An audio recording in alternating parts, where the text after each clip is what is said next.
नमस्कार साथियों, एक्सरसाइज 1.3 का क्वेश्चन नंबर 10 सॉल्व करते हैं। प्रश्न है एफ सच दैट x2y एक व्युत्क्रमणीय फलन है, इन्वर्टिबल फंक्शन है। सिद्ध करना है, प्रूव करना है कि f का प्रतिलोम अद्वितीय है। मीन्स f का जो इन्वर्स है वो अद्वितीय यूनिक है। f inverse is unique. Unique माने अद्वितीय, केवल एक और केवल एक। तो इसको हल करते हैं। माना लेट फलन f के दो प्रतिलोम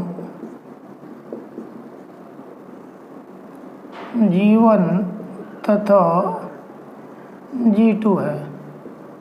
late g1 and g2 are two inverse of function f। प्रतिलोम फलन व्युत्क्रमणीय फलन की परिभाषा से पता है कि एक फलन g है, यदि वो f का इनवर्स है, f का प्रतिलोम है, तो fog y equal i y होता है और gOf x equal I x. यदि g f का प्रतिलोम है या f g का प्रतिलोम है तो व्युत्क्रमणीय फलन की परिभाषा से, इन्वर्टिबल फंक्शन की डेफिनेशन से, fog x आई एक्स मीन्स x और gOf y means I y means y। अब फलन f के दो प्रतिलोम सिद्ध करना है कि प्रतिलोम अद्वितीय है। तो अपन ने एक से ज़्यादा प्रतिलोम लेट कर लिए और बाद में सिद्ध कर देंगे कि ये दोनों प्रतिलोम बराबर है, g1 और g2 इक्वल है। तो कह देंगे कि जो दो प्रतिलोम अलग अलग लिए थे वो दोनों एक ही हैं। अब f g1 का प्रतिलोम है, तब व्युत्क्रमणीय फलन की परिभाषा से by the definition of invertible function fog fog1 y equal I y, या तो गॉफ ले लो या fog fog y equal I y तथा equation first and fog2 y equal I y. g1 और g2 दोनों ही f के प्रतिलोम हैं, तो एक बार g1 f के साथ आ गया, एक बार g2 आ गया और दोनों ही तत्समक फलन है। दोनों की RHS इक्वल है तो LHS इक्वल हो जाएंगे। समीकरण 1 तथा 2 से form equation 1 and 2 fog1y equal fog2y। RHS equal है तो LHS इक्वल हो गई। अब फलनों के संयोजन की परिभाषा से f of g1y equal f of g2y। अब आपको दिया है f सच दैट x2y एक व्युत्क्रमणीय फलन है। व्युत्क्रमणीय फलन है तो कौन सा फलन व्युत्क्रमणीय होता है? यदि वो एक है कि और आक्षादक दोनों है। फलन है 1 भी है और 1 भी है।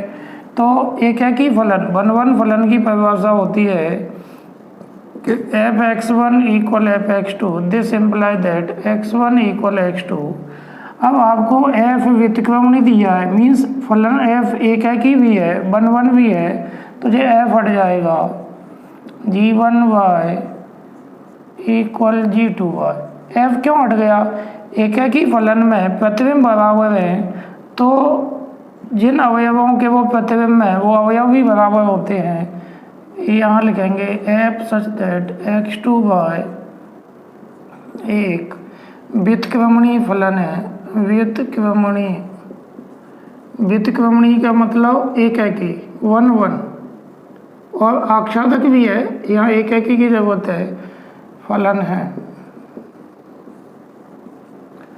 तो अब बाय किसी भी फलन में ऐसे f(x) लिखें या फलन f लिखें तो जो हो जाएगा G1 इक्वल G2। तो फलन f के दो प्रतिलोम लिए थे अलग अलग और लास्ट में सिद्ध कर दिया कि वो दोनों बराबर हैं। इसका मतलब फलन f के जितने भी प्रतिबिंब हैं वो सब यूनिक है, अद्वितीय है, माने केवल एक प्रतिबिंब है। अतः फलन f का प्रतिलोम अद्वितीय है। Inverse of function f is unique, hence proved.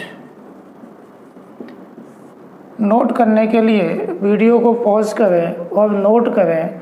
यदि समझ में नहीं आता तो समस्या बताएं और उस समस्या को नेक्स्ट वीडियो में सॉल्व करेंगे।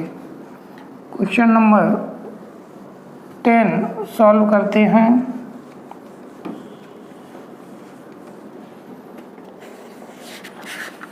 कुछ 10 हो गया, 11 देखते हैं। क्वेश्चन नंबर 11 में आपको एक फलन दिया है f such that 1 2 3 2 ABC और f1 दिया है A, f2 दिया है B, f3 दिया है C। f1, f2 और f3 तीनों ही दिए गए हैं। प्रदत्त फलन f पर विचार कीजिए। f इनवर्स ज्ञात कीजिए। f इनवर्स फाइंड करना है, क्वेश्चन मार्क, और सिद्ध करना है, सिद्ध करना है सो दैट f इनवर्स का इनवर्स इक्वल f। तो प्रश्न को सॉल्व करने की कई विधियां हैं। कोशिश करते हैं कि ऐसी विधि से हल किया जाए जिससे आपकी समझ में अच्छा आ जाए।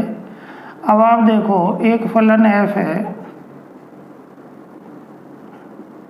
इसमें 1 का प्रतिबिंब a है तो 1a क्रमित युग्म ऑर्डर पेयर हो गया। 2 का प्रतिबिंब b है, 2 की इमेज b है और 3 की इमेज c है। तो फलन f के अंदर 3 क्रमित युग्म आ गए। अब एक आलेख से देखते हैं। ये पहला सेट है, इसमें है 1 2 3। दूसरा सेट है, इसमें है A B C। ये प्रांत मीन्स डोमेन और शह प्रांत मीन्स कोडोमेन। अब यहाँ से देखो, 1 की इमेज A है,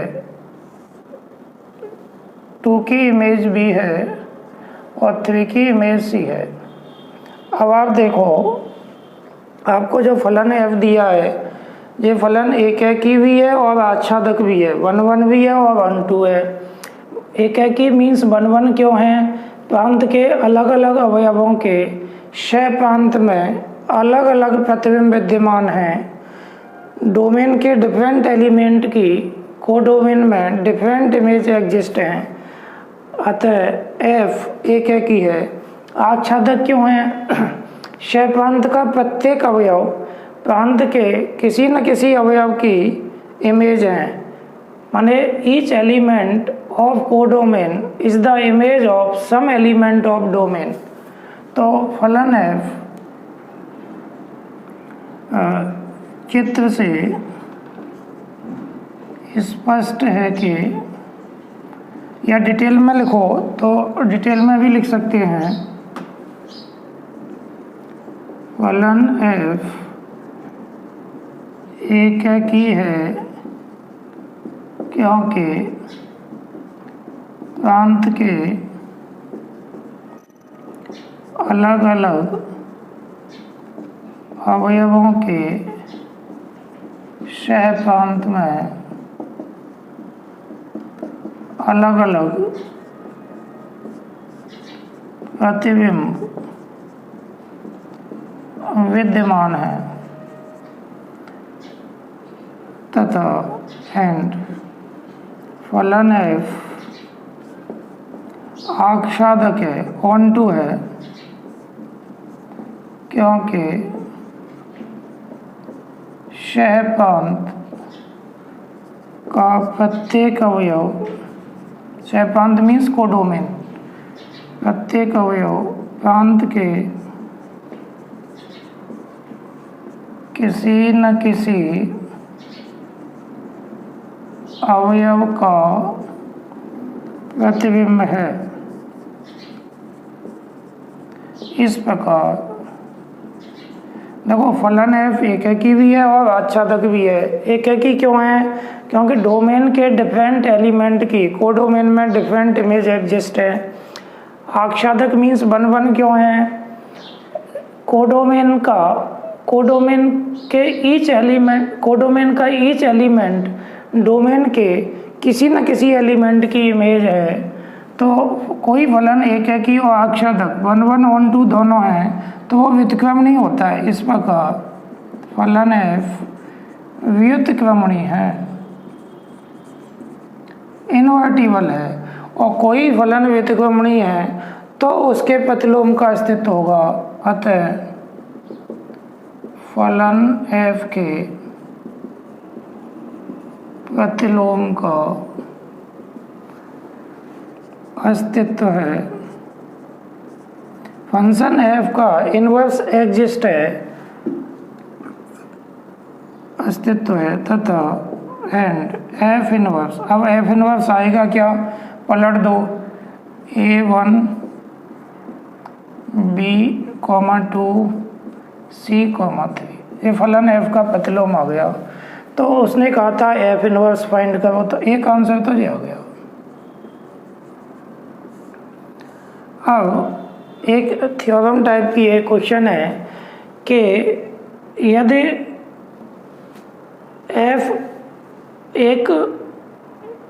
फलन एफ व्युत्क्रमणीय है, कोई फलन यदि इन्वर्टिबल है, व्युत्क्रमणीय है, तो उसका इन्वर्स जो एफ इन्वर्स है वो भी व्युत्क्रमणीय होता है। हम जानते हैं कि we know that, हम जानते हैं कि यदि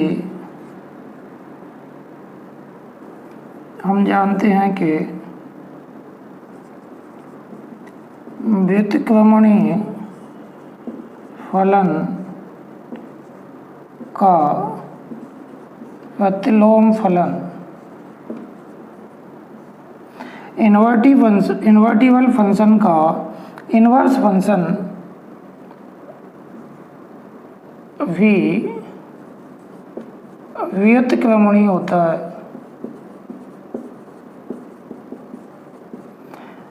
कोई फलन यदि व्युत्क्रमणीय है तो उसका प्रतिलोम भी व्युत्क्रमणीय होता है। कोई फंक्शन यदि इन्वर्टिबल है तो उसका इन्वर्स भी इन्वर्टिबल होता है।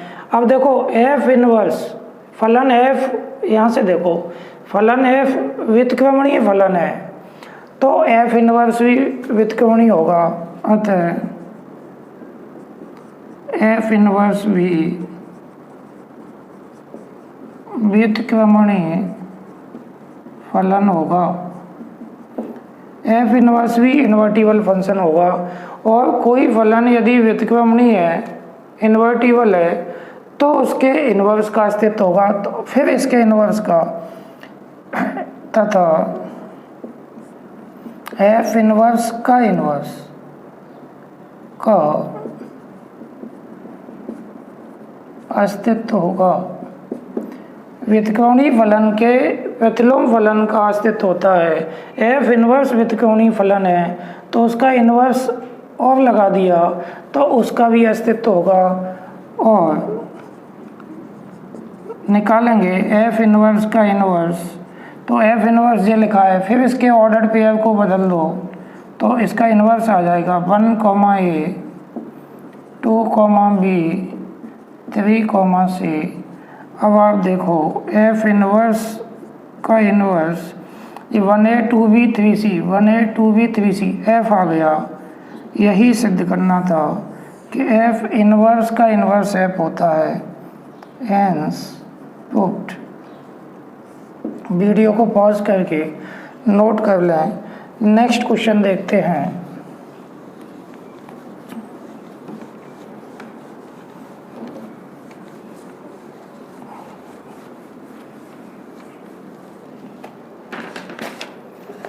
क्वेश्चन नंबर 12, इसमें आपको f such that x2y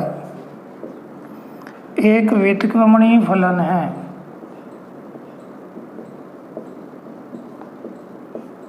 invertible function है। सिद्ध करना है कि f इनवर्स का प्रतिलोम f है। सिद्ध करना है, सो दैट या प्रूव दैट, सिद्ध करना है कि f इनवर्स का इनवर्स इक्वल f इनवर्स का प्रतिलोम मीन्स f इनवर्स का इनवर्स इक्वल f होता है। देखिए प्रूव करते हैं। आपको दिया है f सच दैट x2y एक व्यतिक्रमणीय फलन है, तब एक अन्य फलन g सच दैट y2x, इसका उल्टा है x2y है y2x, ऐसा अस्तित्व में है कि g o f x equal I x means x, f o g y equal I y means y। आपने व्यतिक्रमणीय फलन की परिभाषा पढ़ी है, नहीं पढ़ी है तो एक बार रिपीट करना। ये पूरा डेफिनेशन से आया है कि f सच दैट x2y एक व्यतिक्रमणीय इन्वर्टिबल फंक्शन है, तब एक अन्य फलन other function g such that y2x ऐसा एग्जिस्ट है कि गोफ x इक्वल x और फॉग y इक्वल y। इस स्थिति में f इनवर्स इक्वल g। व्यतिक्रमणीय फलन की परिभाषा में g f का इनवर्स होता है, f g का इनवर्स होता है, तो f इनवर्स इक्वल g। अब क्या करेंगे, इन दोनों समीकरणों में g के स्थान पर f इनवर्स रख देंगे। समीकरण 1 तथा 2 में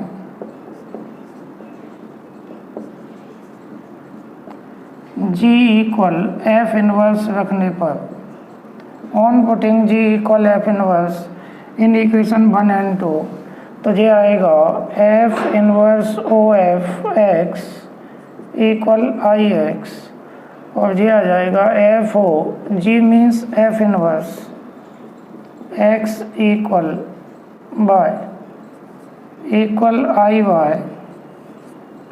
अब आप देखो कि f inverse o f I x है, f o f inverse y I y आ गया, तो ये दोनों ही तत्समक फलन हो गए।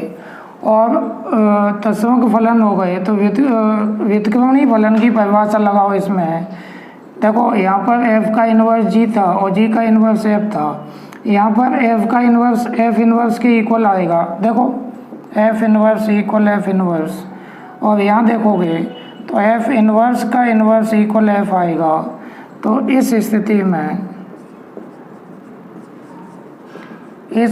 में f इन्वर्स का इन्वर्स इक्वल f, हेंसफोर्थ यही सिद्ध करना था। आप यहाँ पर व्यतिक्रमणीय फलन की परिभाषा लगाओगे, f इनवर्स g होता है, f का इनवर्स g होता है, यहाँ f इनवर्स के इक्वल होगा, तो ये तो सिद्ध नहीं करना। अब इसको देखें तो f इनवर्स का इनवर्स f होगा, तो ये आपका सिद्ध हो गया। इसके बाद क्वेश्चन नंबर 13 देखते हैं। 13 और 14 दोनों ही प्रश्न ओटी टाइप के प्रश्न हैं, तो सॉल्व करते हैं।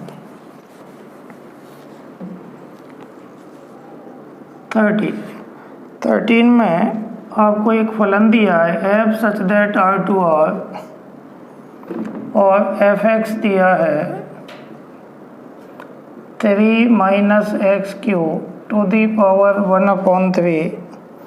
एफ ओ एफ फाइंड करना है, एफ ओ एफ फाइंड करना है। तो देखो f o f x equal f of f x equal f x की वैल्यू रखेंगे तो 3 माइनस एक्स क्यूब पावर 1/3। अब क्या करना है, ऐसे f3 निकालना है तो f वाले फलन में x के स्थान पर 3 रखेंगे, तो आपको f इतना निकालना है तो f वाले फलन में x के स्थान पर ये पूरा लिखेंगे 3 minus x cube to the power 1/3। तो देखो आप बड़ा ब्रैकेट 3 माइनस x के स्थान पर 3 माइनस एक्स क्यूब पावर 1/3 और इसका होल क्यू है और इस पूरे पर 1/3 पावर है, 3 से 3 कैंसिल हो गया, 3 minus 3 plus x cube whole power 1/3, 3 से 3 कैंसिल हो गया, एक्स क्यूब पावर 1/3, क्यू से क्यू कैंसिल हो गया एक्स, तो एफ ओ एफ एक्स आ गया। ऑप्शन दिया था तो सी वाला ऑप्शन सही है, सी में एक्स आंसर दिया है तो सी वाला ऑप्शन करेक्ट है। क्वेश्चन नंबर 14 भी ओटी टाइप का है। 14 देखते हैं। F x equal 4x upon 3x plus 4। OT type का प्रश्न है। इसमें आपको ये बताना है कि 4 ऑप्शन दिए हैं, इनमें से इस फलन का प्रतिलोम कौन सा है। तो इसके लिए थोड़ा शॉर्ट में कर लेंगे इसको, क्योंकि ओटी टाइप का प्रश्न है। आप जब सॉल्व करो तो पूरा डिटेल करना। माना y मान लेते हैं, y इक्वल एफ एक्स,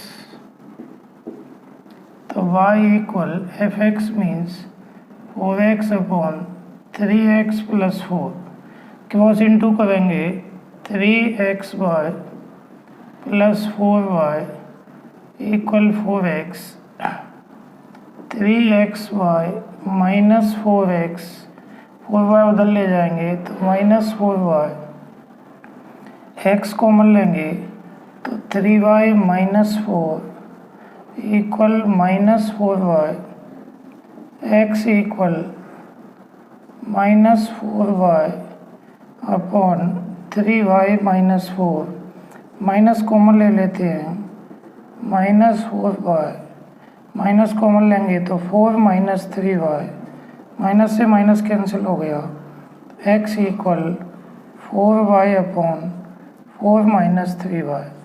अब इसको एक नया फलन मानते हैं, x को पुनः माना, अगेन लेट जी वाई, इस x को एक नया फलन मानेंगे, g y equal 4y upon 4 minus 3y।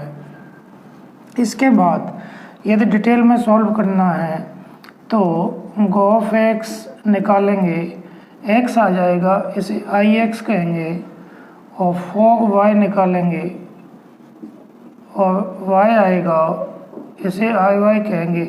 मैंने इसको निकाला नहीं है, यदि पेपर में प्रश्न आ जाए तो आपको जो निकालने पड़ेंगे, और ओटी टाइप का कुछ प्रश्न आ जाए तो निकालने की ज़रूरत नहीं है। इस स्थिति में व्युत्क्रमणीय फलन की परिभाषा में एफ इनवर्स जी होता है, तो एफ इनवर्स वाई इक्वल जी वाई, और एफ इनवर्स वाई इक्वल जी वाई की वैल्यू ये है 4y अपॉन 4 माइनस 3y। इस तरह से आपको ये प्रतिलोम फलन प्राप्त हो गया। 4 ऑप्शन दिए हैं तो 4y upon 4 minus 3y, b वाला ऑप्शन करेक्ट है, ऑप्शन बी करेक्ट है। बी में दिया है g y equal 4y upon 4 minus 3y। इस जी वाई को ही यदि आपको शॉर्ट में और करना है, आगे नहीं बढ़ाना, ओटी टाइप का प्रश्न आ जाए, तो इस जी वाई को ही फलन एफ एक्स का प्रतिलोम कहा जाता है। इस प्रकार एक्सरसाइज 1.3 कंप्लीट हो गई। अगली एक्सरसाइज अगले उसमें एक्सरसाइज 1.3 की थ्योरी शेयर करेंगे, और उसके बाद एक्सरसाइज 1.4 के क्वेश्चन सॉल्व करेंगे। धन्यवाद।